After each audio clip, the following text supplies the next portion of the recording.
apologize on behalf of the Black community for their treatment towards your son's killer.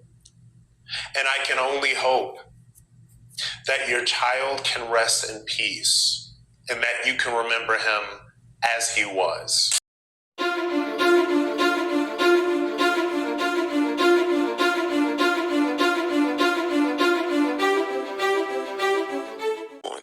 So, have y'all heard about Kason Allison? So we're going to move into Frisco, Texas.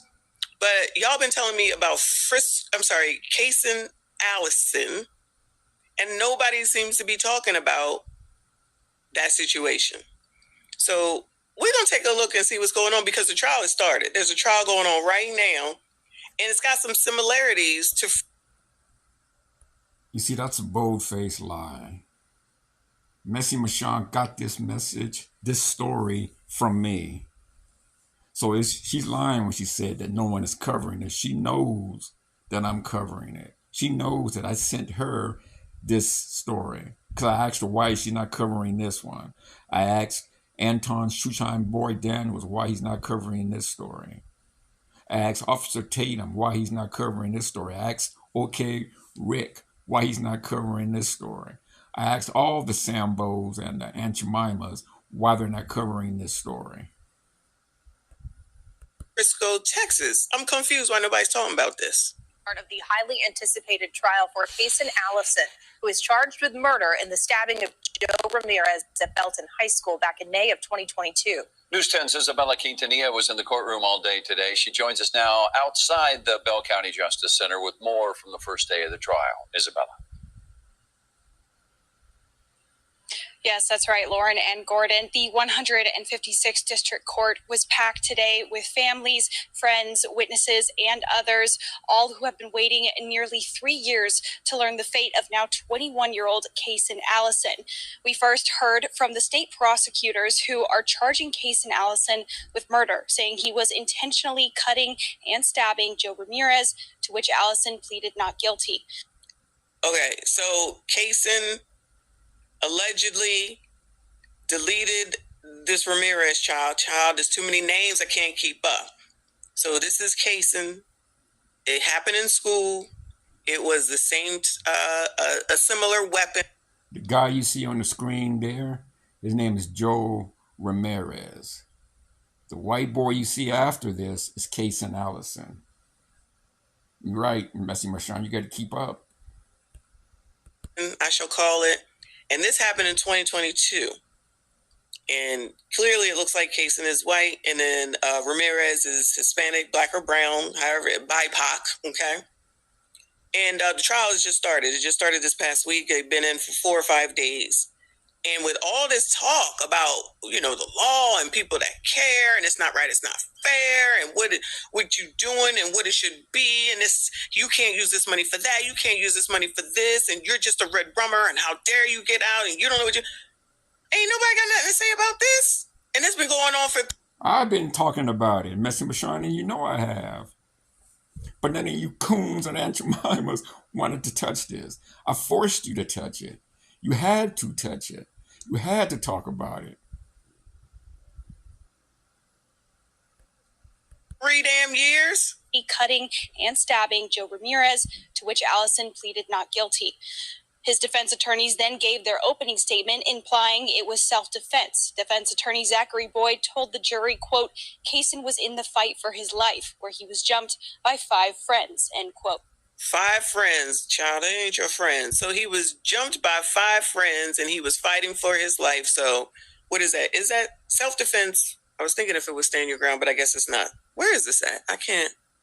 KWT, Texas. Oh, this is in Texas. Belton, Texas. Anybody familiar? Bueller. Ramirez, to which Allison pleaded not guilty.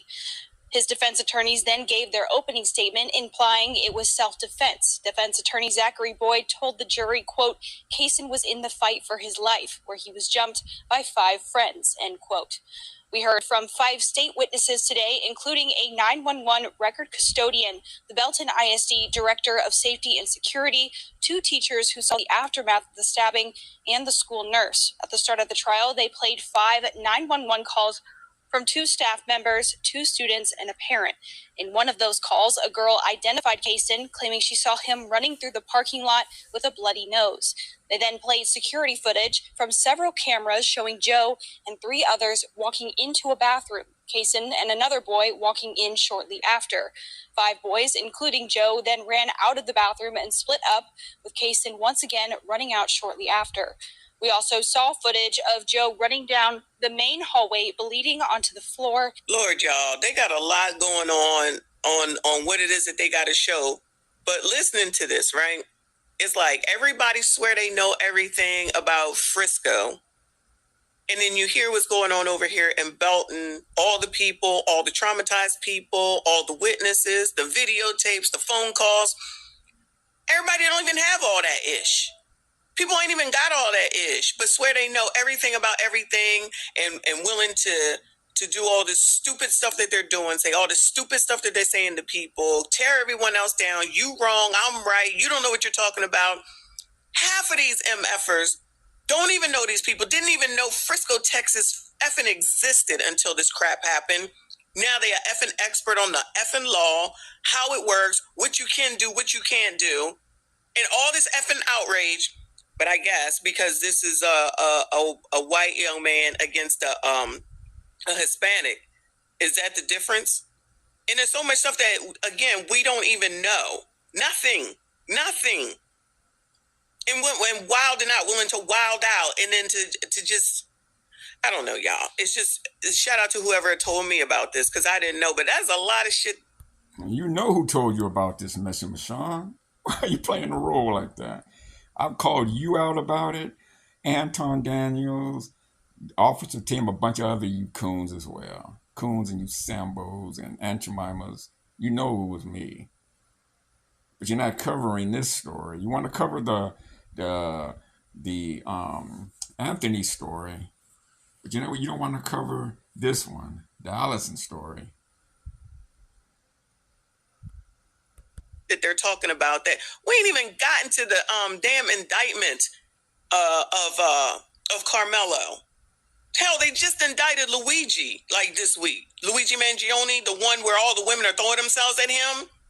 Child, this world topsy fucking turvy. Kaysen, claiming she saw him running through the parking lot with a bloody nose.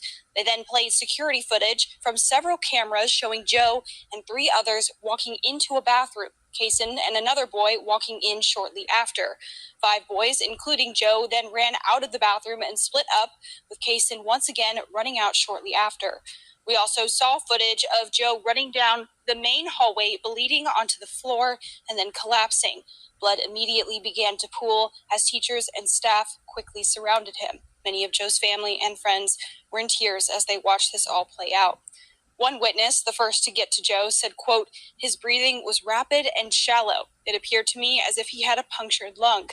Another witness, the school nurse, said they gasped when they cut open Joe's shirt, finding a gaping wound across his left chest. She also shared that a student that had been in the bathroom was brought to the nurse's office and was on the phone with his mom saying, quote, "Kaysen stabbed Joe." Now, at this time, we are still hearing from state witnesses, and the trial will resume tomorrow at 9 a.m., but we will, of course, be keeping you updated throughout this trial. Reporting live in Belton is... Good job, Isabella Quintanilla, because, child, that was a lot. In my opinion, that was a lot. And that's just day one. Day one, all that shit. All those daggone people. Woo, Lord, help your people. But ain't nobody talking about this. Why ain't anybody talking about this? I'm a little confused. Now, why are you confused, Messy Michon, when you know I've talked about it?